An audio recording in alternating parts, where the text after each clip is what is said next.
Good evening, everybody. Thank you so much for joining me. I really appreciate the time you've taken out of your day to come and learn all about the business friend zone, learning what it takes to attract your dream employer and to find your dream employees.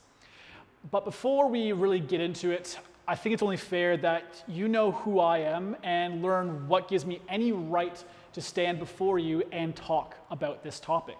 So I just want to tell you a little story about myself, where I come from, and how it is I've learned to crack the business friend zone.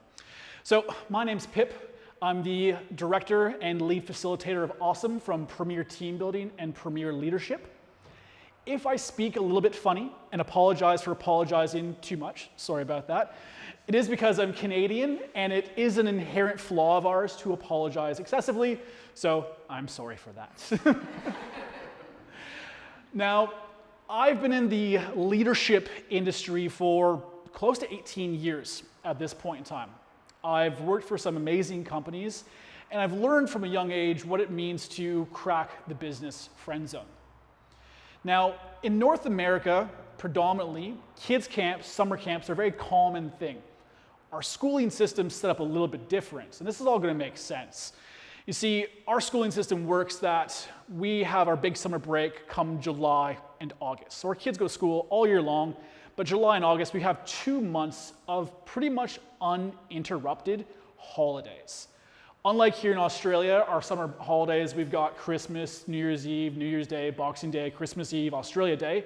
We don't really get much of a true break. But in North America, we have Canada Day and Independence Day. Those are the only 2 days in the entire summer that impact either Canada or the US. So we have kids camps where parents send their children away for 1 to 4 weeks of their time. I was very lucky to be able to go to a kids camp. I know a lot of people who've gone overseas and worked at them as well. Kids camps, they are an amazing place. I was lucky enough to find a camp when it first opened. I was one of their very first campers. And I grew up going to this business. And through my time there, I fell in love with the whole concept of everything this camp did, what it represented, the freedoms it gave me as an individual and the freedoms it gave everybody else. And I loved it. I would talk nonstop about this business. I would tell friends, tell family, I'd try to convince friends to go, and I made some lifelong friends at these places. Year after year, I got to go to camp. It got to the point where I wanted nothing more but to be part of that world. I loved the camp so much. When I was 14, when high school finished at that point, I had a week and a half before school ended and camp started before I went to camp for a month. And I did not want to be at home. So I called the owner of the camp, who I'd become quite close with because I'd grown up going there, said, I know you have a lot to do to train your staff and get camp ready. Do you need any help? He's like, I would love it. Child labor, who's going to say no to that, right? So he had me come, and I spent about a week and a half just getting the place ready before I became a paying customer and spent my month at camp, which I loved. At the end of my month, he's like, listen, we're in need of help, we don't have as many staff as we thought we would for our kitchen staff. Do you mind hanging around the second month as a dish pig? That's what we call our dishwashers. So here I'm at 14, being offered to not go home for a second month. And I was like, of course, I'll stay. Called my mom because I had to still ask permission at that point. But I was able to stay for a second month. So I spent all 9 weeks of my summer holiday at camp. The following year, the same thing happened again. Do you need help? I just want to be there. Sure, come for the week, join the staff, do some training with us, get the place ready. Then you do camp. Can you stick around the second month? We need your help. Sure. At this point, I'm 16, and the following summer, I have the opportunity, or anyone when they're 17 has the opportunity to apply. I don't think I ever was given the opportunity to apply. It was basically, so next summer, here's your staff package, just send us your details. And that began my career working at this kids camp. Year after year, I went back, and eventually became one of their year-round staff, one of their directors, one of the year-round educators, and I spent so many years representing this business at conferences, to the point, as I was telling some people earlier, I could not go to a shopping center anywhere in my province, or state, as we call them here, without a child recognizing me. I became a staple at that organization. And it all became really just because I wanted to be there from a very young age. Eventually, things changed. We went our separate ways, which led me here to Australia to begin my career here. A few years into living and working in Australia, after a night of drinks, a friend of mine is driving me home early morning, and he gets a phone call. He has to drop me off and get to work. He was a manager for a ropes course company in the state. And his one staff member was sick, could not come in. I saw him in need, because I already knew he was understaffed, and said, hey, do you need a helping hand? I'm not trained, but I know how to put a harness on people. I can do the bare minimum and get you out of trouble. Please, I'll buy you a beer, whatever, sure. So, throws a U-turn, off to work we go. A couple weeks later, it happens again. I'm in desperate need, can you help me? Sure, of course, friend in need, I don't mind. Got nothing else going on. Helped a second time. The third time this happens, the manager of the business pulls me aside and said, enough is enough. Here's your staff package. I'm paying you, and I'm going to back pay you for the past 2 shifts. This company's Treetop Adventure Parks, or Treetops, which many of us might know. I eventually went on to working for them for 7 or 8 years, managing their sites around the state, building their sites, selling their product internationally as well, and just representing the business. I never applied for the job. Even when it came time for me to ask them to hire me as one of their managers, it was more so, hey guys, I'm kind of curious. We actually wanted to talk to you about this. Everything I ever did for both these companies, some might say, was the right place at the right time. But in reality, I was just using the friend zone to get me to where I wanted to be. Now, the friend zone itself, it's important to understand what it is. The friend zone is when 2 or more people are connected, one of which has unreciprocated feelings towards the other. We know this term well in the dating world. Guy likes girl, but girl's not interested, so guy hangs around patiently waiting. A fantastic example is Ted and Robin in How I Met Your Mother. Ted is constantly put in the friend zone again and again and again, but he's just always hanging around. And that's what the friend zone is. It's one person who cares more for another at a certain point in time until the other person realizes their value to themselves. And that's what the friend zone is. It's going to play a key role in understanding how that works to advance your career or how you find your dream employees, because it's all going to be about who's nearby. But there's some really important numbers that we need to understand. When we work, we have, as my PowerPoint presentation decides to not work for me again, pardon me, there are only so many hours in a week that we can be present at work for. So here I have a few of the hours. There's 168 hours in a week. There's 126 awake hours if you sleep 6 hours a night. I have closer to 128 hours because sometimes I don't get my 6 hours of sleep. For those of us who have a better balanced lifestyle, we might get 112 awake hours if we sleep 8 hours a night. The reason why these numbers are important is if you sleep 6 hours, 44% of your awake hours is focused on work. Now, these numbers are based on working at a typical 9 to 5, an hour-and-a-half commute, and roughly an hour of chit-chat about work through the day. If you sleep 8 hours, you're closer to 49% of your awake hours is focused on work. So nearly 50% of your awake time is spent at work. So that means you can only really spend 50, 51, 56% of your time with your partner. But that's best case scenario. Not many of us get up at exactly the same time, shower together, eat together, leave together, arrive home at the same time. I'm personally out of my house at 4:30 in the morning while my partner sleeps for a few more hours.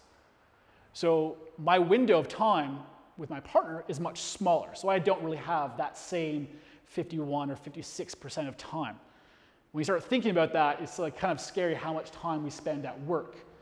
And you start to understand why people say, you spend more time at work than you do with me. Well, pretty much, you're right. It's just, we all do. That's how unfortunately, the system is laid out. And that's why we need to, as employers and employees, respect how much time and dedication we give a business, because we're dedicating so much of our awake time. And remember, these numbers fluctuate greatly. I refuse to calculate mine because I don't want to know. You can imagine if for some of us who have longer commutes or talk more about our jobs, how much these numbers can fluctuate up. So this is a 40-hour work week with an hour and a half commute, with an hour roughly of chit-chat about work a day. And these are the numbers we get. Kind of scary itself. So I'm going to hit the next one there. I'm going to do that twice to me there. So it's a relationship. That's what business is. That's what your job is. It's a relationship. And a relationship is the way in which two or more people are connected. The amount of time we get to spend with our partner, it's a relationship. The amount of time we get to spend at our work is a relationship. And when, as an employer, we respect that we are technically getting into bed, please don't do that, but getting into bed with our employees, we can start respecting them better. And as an employee, we deserve to pick a little bit more specifically. People will pick partners far more faster than they ever will a job. People will go through partners more frequently than they will a career. For example, at Treetops, I spent roughly 8 years there, and I had more than 8 partners during that time, because relationships were a mystery for me for a while. Not so much anymore. But it's all about a relationship. It's an important thing for us to remember. We need to start using those same parameters to find our employees and find the dreams, the jobs we want. So what do we look for? So it's a relationship, right? So it's important for us to understand that we're looking for someone or somewhere that we can trust, that's going to respect us. Honesty. These are all characteristics that we look for in a partner, but they're also the same things we're looking for when it comes to a job. We're looking for somewhere that's going to give us safety, where we're going to feel valued, where we're going to get feedback. You need to do more dishes, you need to do more work. Honesty, communication. All these are exactly the same thing from work as they are to our romantic and friendship relationships. Once we understand what we're looking for, what our employees are looking for, we can start finding the best people who want to be part of our life. It's a dating game. That's all this is. I would wager that before anyone thought of online dating or romantic relationships in the newspaper, we had help wanted signs in windows. I'd say that's where job listings originated from, and then the dating apps got their ideas from there, because we're looking for exactly the same thing altogether. Now, there are only 2 kinds of employees that you'll ever find while you're out there. There are those who want to be part of your team, who want to work alongside you, and those who want to be paid by you. We've all been these people. We've all found a job that was a means to an end. Hookup culture. And then we found jobs that we are willing to commit to. It might not be forever, but it's that long-term relationship. For some, it could be a month. For others, it could be a few years. But these are only the 2 kinds of employees we'll ever find. As an employer, it's important for us to recognize what we're looking for. There are dating apps that people go to for hookups.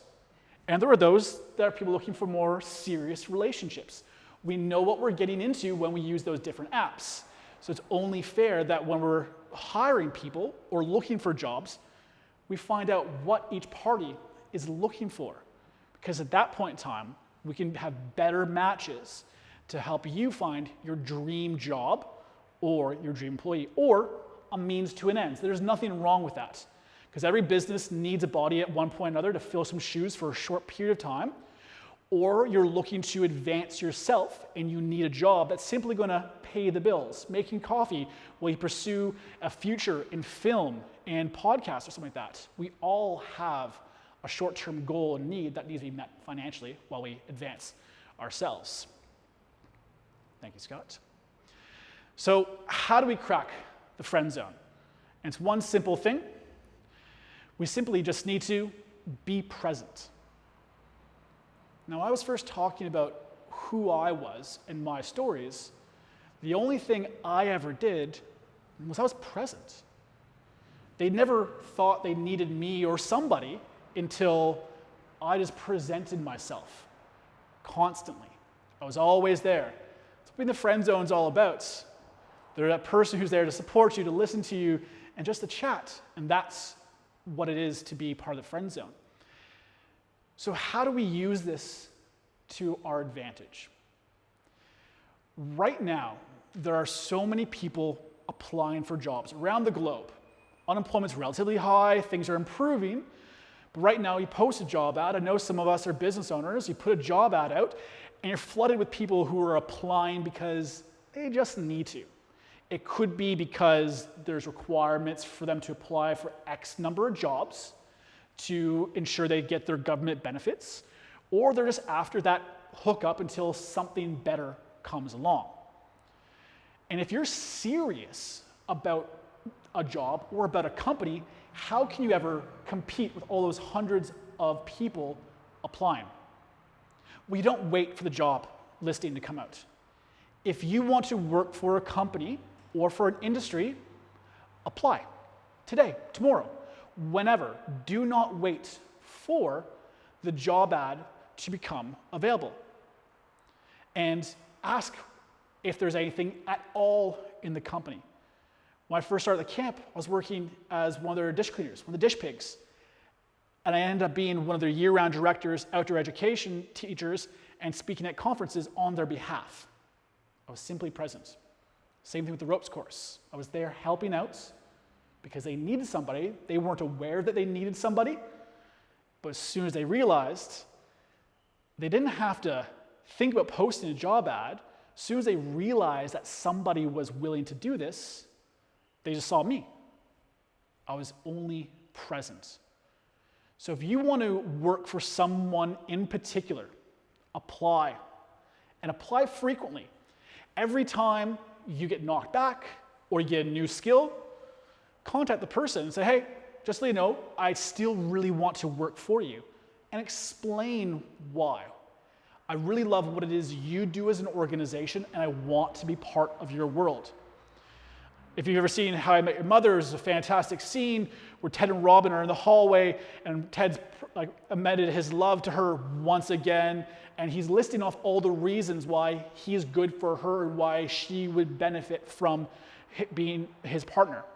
Same thing that we're doing with jobs. If you get turned away once, you come back and say, hey, I'm still interested. I want to work for you because I love the project you've done, because you post on social media. I like what you represent because it's on your websites. Here's what I think I can bring to the table. Is there any area within the organization that I can apply for?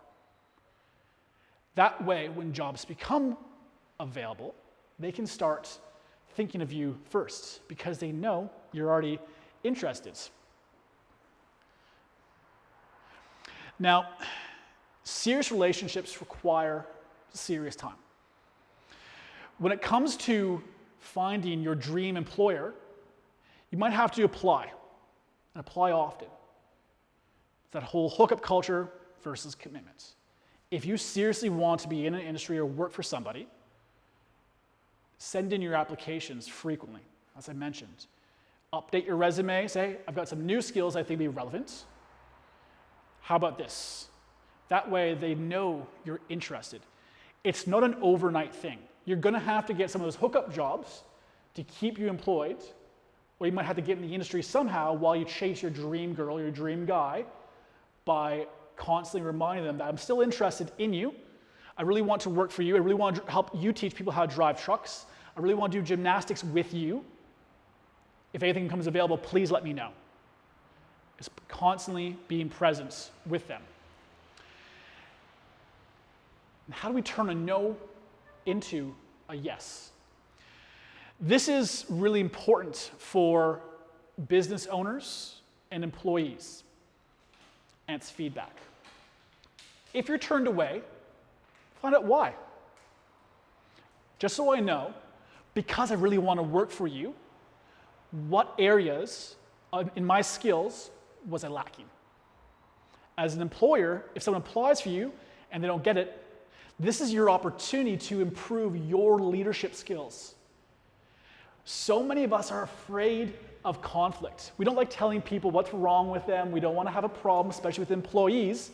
You're not paying the person you just told no to. Tell them what they need to improve upon. It's an opportunity for you as a leader to develop those skills, to have those harder talks. Say, I need somebody with more industry experience. Your skills in X, Y, and Z weren't that good. And when you get that feedback, thank them and say, you'll hear from me again when I improve upon that. And when you've worked on those skills, you've taken their feedback on board, show them, reapply. You hear that old story constantly of, two people in the friend zone and one gets turned down, so what do? They date the roommates. It's the same thing. You need more industry experience. Go get employed by their competition. And apply. Say, hey, you said I didn't have enough industry experience. Here's my resume. I'm currently working for a competitive gym company to yours. If anything becomes available, let me know. It gets that you're thinking, this person keeps applying to work with me. I've said no. My competition has said yes. What am I missing out on? They're dating my roommate. They saw something that I didn't see. I don't like this idea anymore. What have I missed? It's all about taking the feedback, giving them the opportunity to make those improvements that you said that's lacking, and you can use that to your advantage. Also, you can help grow your own employees. When someone applies who's serious, you can say, I need more of these things. When they come back to you, you know they're already willing to make those changes and that are willing to do those improvements. And by doing this, we're going to show off a few different skills within the friend zone itself. That we're willing to take on the feedback. We're willing to grow, we can listen, we're passionate, we're persistent. The friend zone is always there poking at you. You become single, they're, oh, I'm so sorry, they're not sliding into your DMs in a creepy way. They're just being that supportive friend once again. Hope business is doing well. I know these storms have really impacted you. I hope things get well. And they're constantly a supportive individual. But these are all the skills that we look for in a good employee. Not everyone's perfect for every job. So it's important that we can get people who are willing to take our feedback. Our dream employees are malleable. Our dream employers are also malleable. It's a two-way street. As an employee, we need to have a place that we can trust, that we can communicate, who's going to give us the feedback, and we can give feedback to them on where we can make those improvements. These are the skills that we demonstrate by being in the friend zone, by taking that no and say, okay, Sam said I can't teach gymnastics because I can't touch my toes. Well, I definitely can't touch my toes. It's a proven fact. There you go, as far as you go. But once I mastered that skill, I might then say, hey, Sam, here's my application, and now I can touch my toes. See, I just did it. There we go. But I'm willing to grow. I'm willing to take on that feedback because I'm committed to work here. It's my all-encompassing dream. When I was working at the kids' camp before that, through high school, I took outdoor rec because my dream and passion was to be there. When I went to university, I studied parks and recreation. Every one of my assignments, for the most part, could be directly translated to something about the camp. It's what I wanted. So when I was studying, I had my assignments, I could then pass it on to the camp and say, hey, what about this for a new program? And they saw how dedicated and how interested I was. Same thing when we're asking customers for feedback. Your customers are some of the best people within your friend zone who are willing to help you out when they're giving you that feedback. If you're a coach or a mentor, you might work with people who might be a bit disadvantaged, and you find that person who you think would be great to work in that industry, you have that opportunity to lean on them, say, what can we do more to serve you better? Make them feel more involved in the process, and then you can have them aid in your growth and hopefully one day join your team because you have that connection. Facebook is fantastic. It has your top fans. You can see who likes your page the most. Those are the people you can actually reach out to say, hey, I've got a position becoming available. Are you or do you know anyone that you would recommend for this job? We've all had a friend come to us at one point or another and say, can you hook me up with somebody? And you're like, no. Got lots of single friends, but no one for you. Because you're not willing to put your friends through that. Or you're not willing to put that friend through your friends. We all have that once, like, hey, got anybody? It's like, no, not at all. I don't want to risk our relationship. You trust me and I trust you. I respect you. Right now, I can't recommend anybody for you. It's because it's all that respect. We're still hanging out in the friend zone, and these are the people that can get you the right individuals because they already believe in everything it is that you do. And these are some of the reasons why we'd hire from the friend zone. They're dedicated and passionate for your business. If you're willing to stick it out and apply regularly while you still have a job and remind somebody why you're interested in them, you're showing your dedication and you're passionate about what it is they do. Who wouldn't want an employee who is dedicated and passionate? You've got someone who spent a year or two applying. Can you imagine what's going to happen when you start paying them? They're already taking your feedback to heart. They're already listening to you when you say, I need you to improve on these things before you reapply. And then they do it. You're not even paying them. Once you start paying them, they're going to start doing more because they're getting something back as well.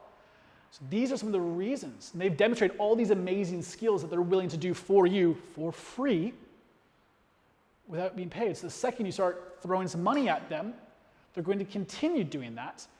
They've already dedicated so much of their time that they don't want to waste that time. They don't want to feel like that 2 years of chasing that individual was a waste.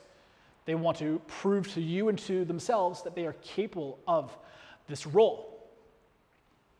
And by hiring from the friend zone, we create a culture within the organization of care, passion, value, and respect.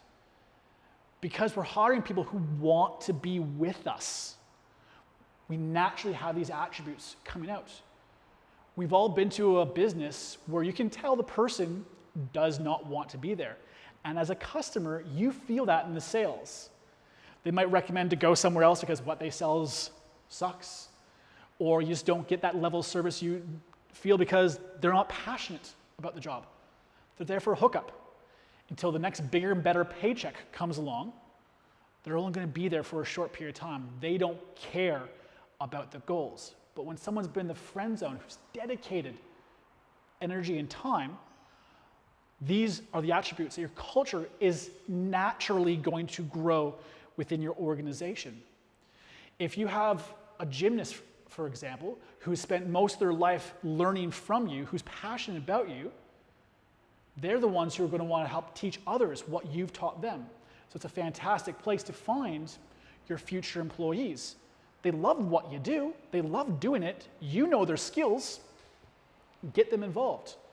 There's a lot of people within our own back pocket who we don't realize would be a fantastic employee for us because we're not looking. People often avoid the friend zone. Often when we're doing some of our big events, I look internally first to friends who I know I can rely on to help me run an event. So I contact the people I trust and respect who I know who share these same values with me. They're often the same ones who interact with our social media the most as well because they care.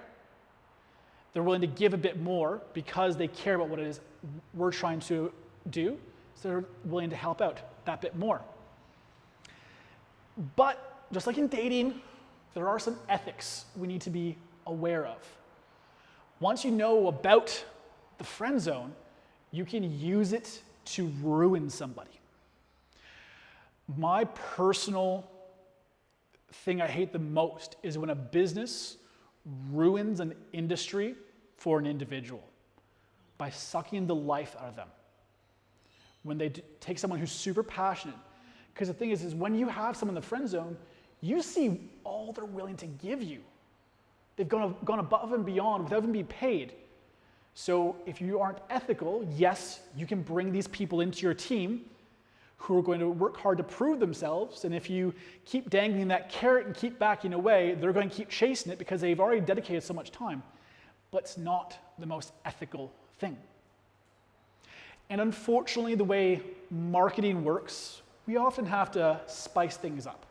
We often have to make things look a little bit nicer than what they are. Which is why honest job listings are so important and ethical. I'll talk more about that in a second. We need to make sure that people are the right fit for us. Not everyone's the right partner for us. We've all had breakups at one point or another because we were with the wrong person. And nothing wrong with that, just not everyone's perfect for each other. You need to be a selfless boss. You need to look after your team. Make sure that you're supporting them, meeting their needs. It's a relationship. If your partner wants to go off and try a new industry, I got your back. I believe in you. Let's do this. And you need to learn when it's a good time to say goodbye. I'll tell a story about that. But first I want to talk about job listings. I've got this photo here. And this is a company I've spent some time with. It's a boat rental place down at Lake Macquarie. This photo is beautiful. There's a boat on the beach, there's kayaks and subs. A job ad for this place could be, spend your days outside in the sun, kayaking and playing on boats. Who wouldn't really apply for that? Sounds like a fantastic job. But the reality, and I've helped write the job ads for these guys, job is weekends and school holidays only. Public holidays. We need somebody who's not going away for more than 3 days between December and January. Weekday work, hit and miss. Summer, a bit more. Rest of the year, not so much. By the way, when it's rainy, windy, we're also open. A lot of the times you'll be rescuing people who've ignored everything you said, so you have to go chase people in kayaks who have been blown across the lake in the winds. You also need to wash boats when people have dumped their bait all over the place. Being honest with your job is going to naturally eliminate people. You see people do that in their dating profiles. Must love dogs. Fantastic. Allergic. Can't do it. Out. Must love kids. Sorry, they scare me. I'm out. We put these things because we're trying to eliminate those who do not fit with us. So ethically, we need to tell people the honest truth. It's also more effective for you and faster to get rid of those you aren't interested in. There's not many ways legally as a business you can say who you're looking for. But by telling people what the job truly is, you can do that. When I was working at the kids camp, we would have people apply by the hundreds. I remember when it came to hiring time for the summer camp, this is 2 months where you get about 40 staff, we would have piles of applications. And we had to interview, some days, 12 people a day for a few weeks just to find certain individuals. And we had to go through and at times be totally blunt. It's like, you're living away from home. This was pre-cell phone time as well. Internet access, we've got one computer, it's on dial-up. You can use it during a staff lounge. You get 1 day off a week, 1 night off a week. You're working long days. Before we continue, are you still interested in this? And by the way, some kids bite. And it's fact, right? We want to make sure that as an employer, we're not wasting our time. My time is worth money. Their time is also valuable as well. I want them to find the right fit for their relationship. So ethically, I need to make sure that I'm not lying and sugarcoating it just to try to get people employed. But there are businesses who will be super flowery. They won't tell you why a position became available. Ethically, it's always great to tell people why the job is available. I need more coaches because I'm stepping away more and I need to grow my business. Or someone's on maternity leave, so I need someone for the next year. Okay, so there's a time limit on this role. Am I still interested? Yeah, I know I wasn't really looking for a long-term thing. This suits my needs. So by ethically telling a bit more of the honesty, you'll have a lot less applications, but you'll get the better people coming through. And as an individual is applying for jobs, you can find out what kind of company you're getting into bed with. If you say, why is this position available? And they're not willing to disclose that, there could be some cultural issues that you're unaware of that they don't want to tell you. Or it could be someone which pursued their own passions, or they had too many jobs and they had to pick one and we weren't one of them. There are good reasons and bad reasons why people leave businesses. But one of the hardest things is when to say goodbye. As a boss, as a leader, it is your responsibility, everything. If you start to notice that you are negatively impacting one of your employees, ethically, you need to let them go because you are being toxic to them. If you're hindering their personal growth and happiness, you need to let them go. Because selfishly, they're not helping your business grow anymore. If they're punching a clock, they're not going above and beyond, they don't want to be there, they're not really helping your business. So no one is winning in this situation. Comes a time we have to say, listen, you know what? I'm not the right company for you to work for anymore. I don't think I gave you the right information about this job, and I see the toll it's taking on your life. I don't want to be the reason you hate this industry. I think you need to go somewhere else, and I'm going to give you the best reference I possibly can because I want you to be happy, and you're not happy here. My first job here in Australia, I was working at a kids camp as well, and I was on and off there for a couple years, and the owner of this camp, he was well known for throwing money at problems.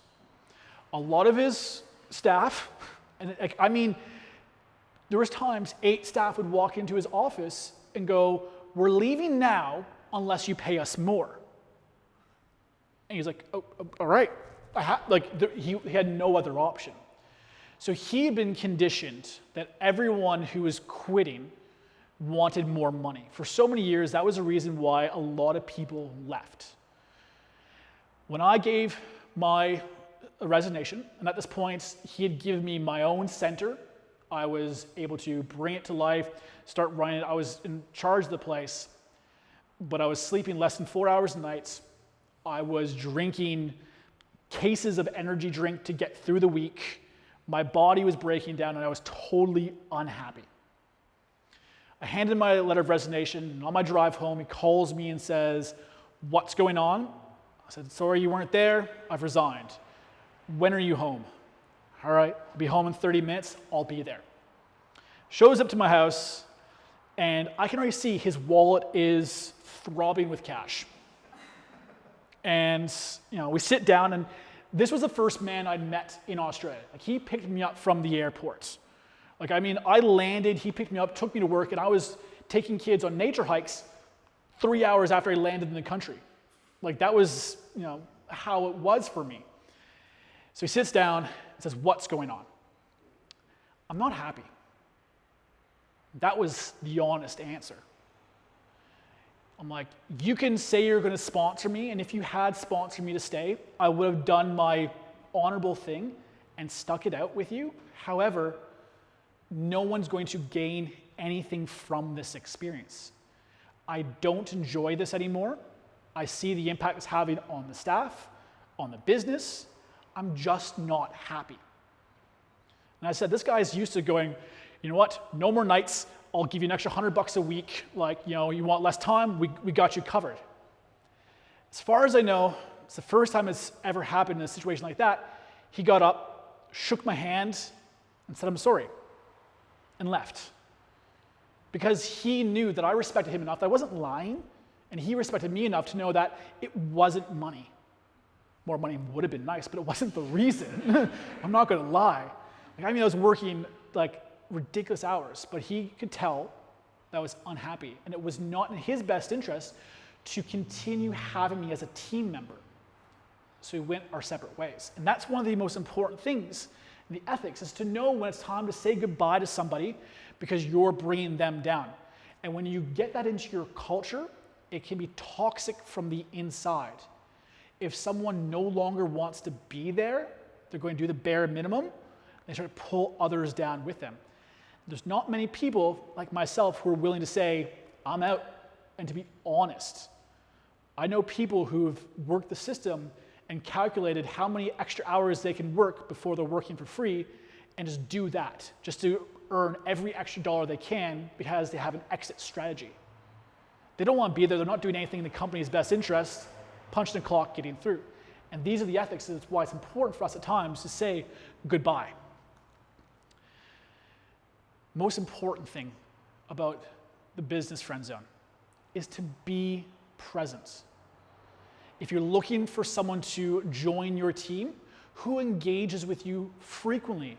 Who's looking for your feedback as to reasons why they should be part of your team?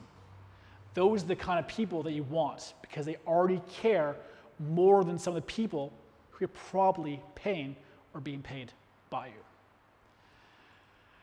I want to thank you all for coming this evening. I appreciate the time. We've got a few minutes, I believe, Chad. Are we still on time? Does anyone have any questions about the Business Friend Zone, how you can use it to find the right people or how to advance your careers or staff? Yes, Scott.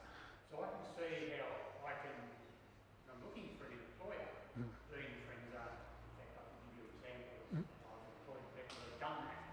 Finding it just a little bit more difficult to see it the other way around. If I'm an employer, how do I attract people into my Friendzone? Definitely. So that I can learn about them and see if they're right for my company before I really even meet them. Well, one of the best ways, so basically, as an employer, you want to find how to get people into your friend zone. Every time you turn someone away for a job, take that opportunity to work on your feedback skills. Give them the feedback, put their application aside. Do they call you again when they've worked on those skills? Yes or no? No. They're out of the friend zone. They call you again, you keep their details aside. I've improved, I've listened to what you're saying. Here's what when you put their details out, you just create a file somewhere of those who are going above and beyond. Looking for those who are already engaging on your social media platforms. If you have a means of tracking your customers, who's purchasing frequently, who loves your service. If you work for an auto parts company, for example, who's coming in all the time?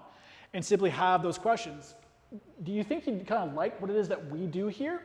And kind of start probing that and put that little bee in their bonnet, be like, oh, I do like it here. I like the services you guys offer. Everyone seems to be happy, and make them start thinking about being part of your team. Because the reality is a lot of people don't realize they want to work for somewhere because they think it's out of their reach.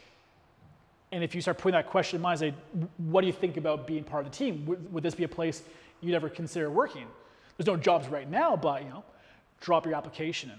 It's all about getting someone to bring in their application, tell them why they're not currently capable of filling that role, give them the parameters of what you would need to see more of. Need you to graduate high school, I need you to do this, need you to do that. And when they're willing to take that step, they're in the friend zone because they're willing to listen to you. Make sense? Perfect.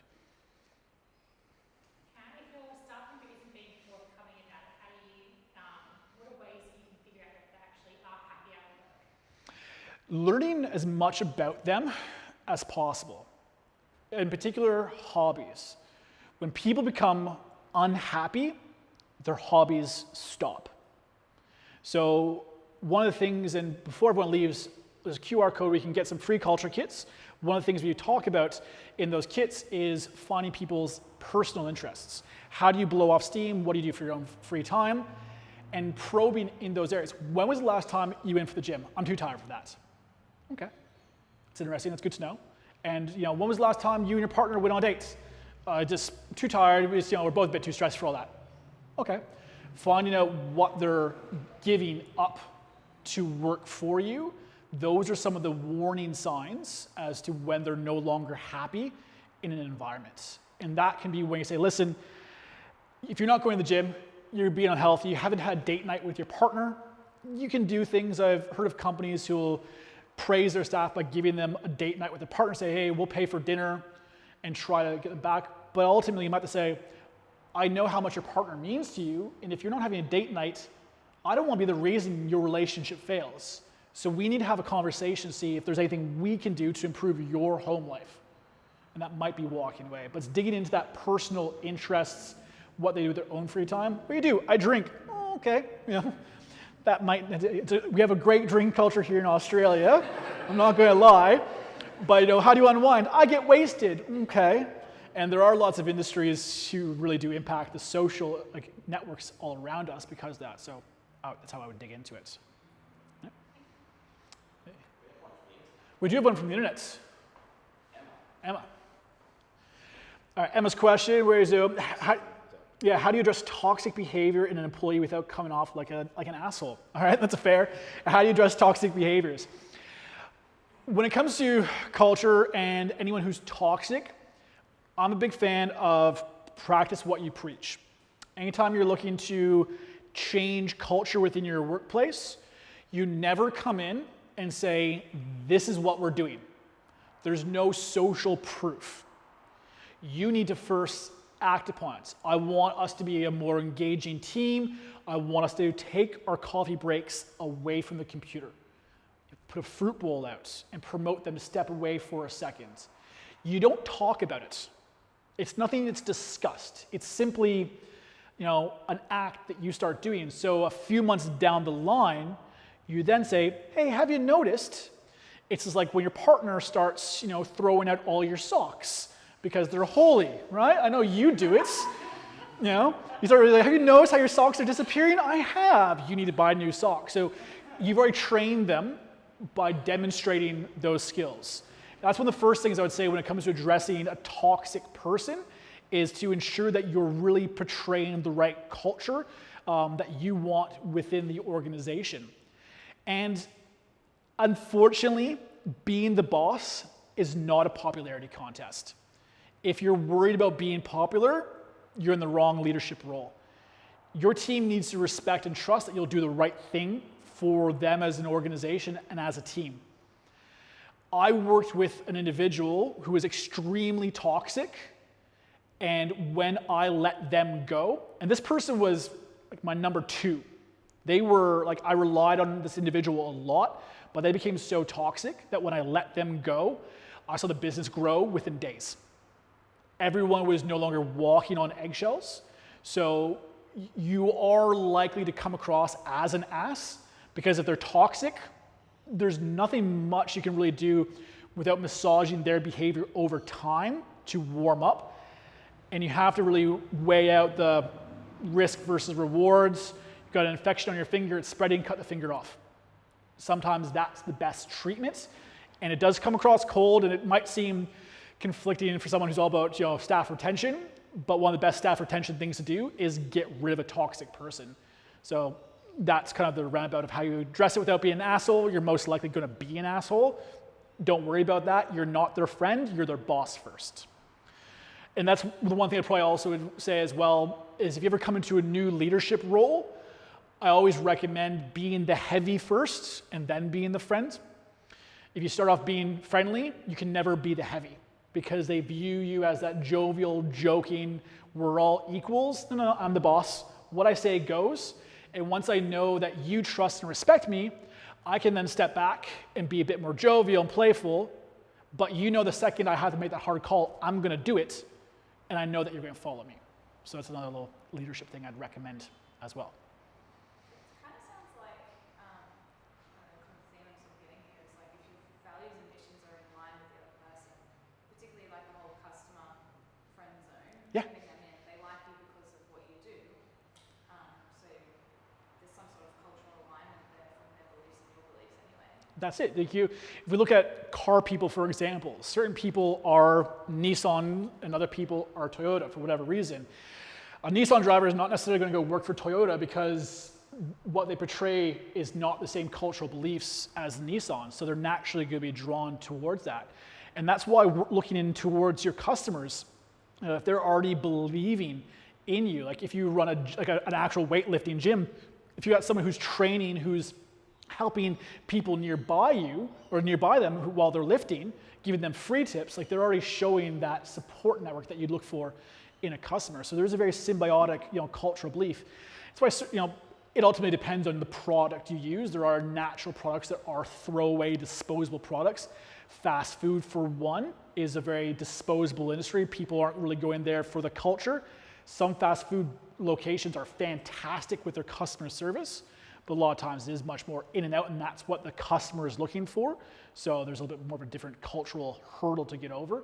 But you, for example, in the gymnastics field, you've got people who are dedicating so much of their time already to train to become better. And if they're passionate about that, they're most likely going to be passionate about teaching others. And so if you can foster that mentor-like thing, we say, hey, do you want to stick around for an extra hour and help me with the little ones, it'd be a great opportunity to see if that individual has those skills to be looking for as an employee and say, hey, that's great. You want to do it again weekly. You come for your class and we'll stick around, and you mentor that person into stepping up. They're only going to improve their techniques and their skills. Do you have, because a lot of this stuff is like that communication, making it a safe place for both parties. Do you have like a, I don't know, document or like a questionnaire type thing for hiring, or even like performance reviews? We do have a couple. One of the culture kits, so I'll make sure you get one, has some of those questions about a bit more of those personal details that you get off of that you typically don't see in a job application. Most job applications are, emergency contacts, yada yada. But the one I have in the culture kit includes hobbies, personal goals. Where do you want to travel to, domestically, internationally? What personal goals, career goals do you have? And so with that, you'll get a better idea. So make sure you get one of those so you can find out if you're traveling the same direction. And selfishly as well, once you know someone's personal goals, if you can look at where they want to go, if there's any crossover training, you say, you know what, I think you do great with this customer service training program because you want to work in customer service. So how about I pay for you to go and do that? Or we'll go halvesy on it. You send them knowing full well that you're going to get a benefit out of it as well. So you help them reach their goals, which will be one day leaving you. There's nothing wrong with people outgrowing a business. Certain businesses have roofs and certain people don't. So bring the right people in. But I definitely have a few things, so I'll make sure you get a few of those packages. Anything else? I'm interested in you to expand. I'm looking for a career change right now. I want to get into counselling. So I'm interested for you to expand on your recommendations on just calling up and applying, before anything is advertised. Yeah, definitely. If there's a certain department, research it. A fantastic individual, Gary Vee. Have you heard of the speaker Gary Vee? He's an American loudmouth. He has a recommendation, and it's borderline stalking, and it's LinkedIn is fantastic. You can find out who works where, and you can start, doing a bit of research and find out who you might need to contact. So if you want to say work for Lake Mac Tourism, you might find that Ellie Taylor, she's the person you want to go contact. So when you start addressing emails, you can actually address it to somebody in particular, or if you can get their contact details, you can contact them, say, hey, I'd like to know more about what it is council does. I'm very much interested in this division, and try making that personal connection. Because one of the biggest downsides is recruitment's email. HR is usually recruitment at or human resources at. So if you can find who's there, it's a great way to actually attract it. Is the best practice making does that for you? Which one? One thing is you can type in the person's name in the organization Yeah. and searches everything for Yeah. you. One that I would recommend is called hunter.io. Hunter.io, you can put in a business's like at premierteambuilding.com.au, and it will generate every email and tell you which one is legitimate or not. And depending on, and it's free, yeah. but it is. It'll give you their email. It will show you some backlinks to show you how updated that email is, and often it will say their position, because it will link in with their LinkedIn profiles or stuff. You can't do Hotmail, you can't do Gmail, because it gives you too much, and there are caps on how many people you can contact for free, but you can.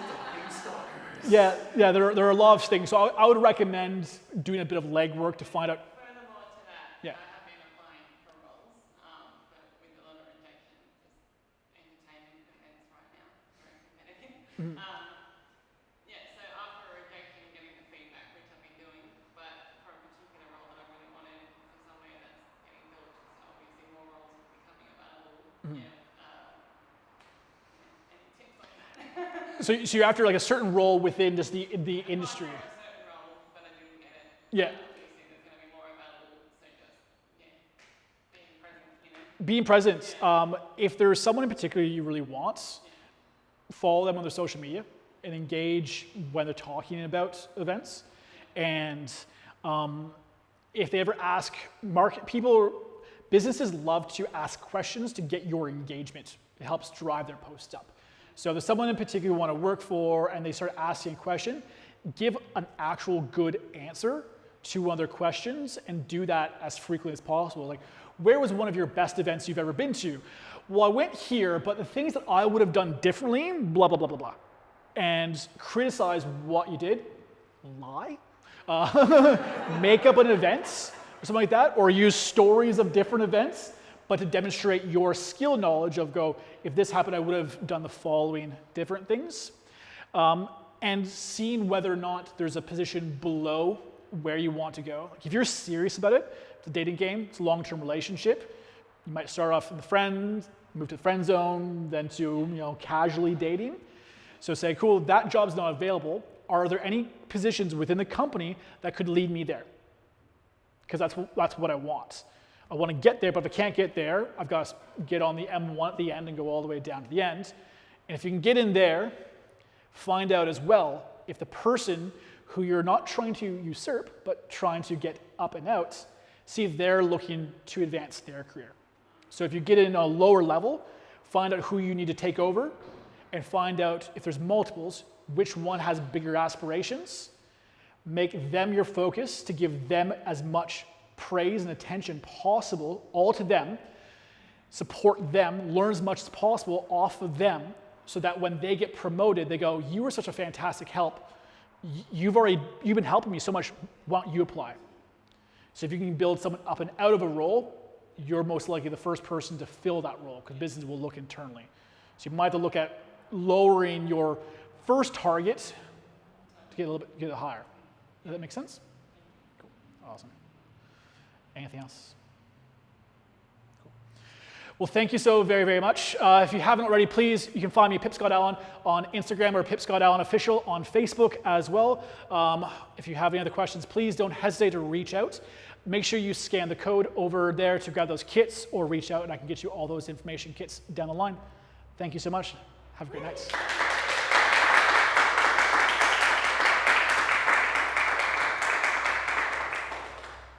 Thank you, guys and gals. I really do appreciate that. Awesome. Appreciate that. Thank you for the questions. And please, there is the Q&A.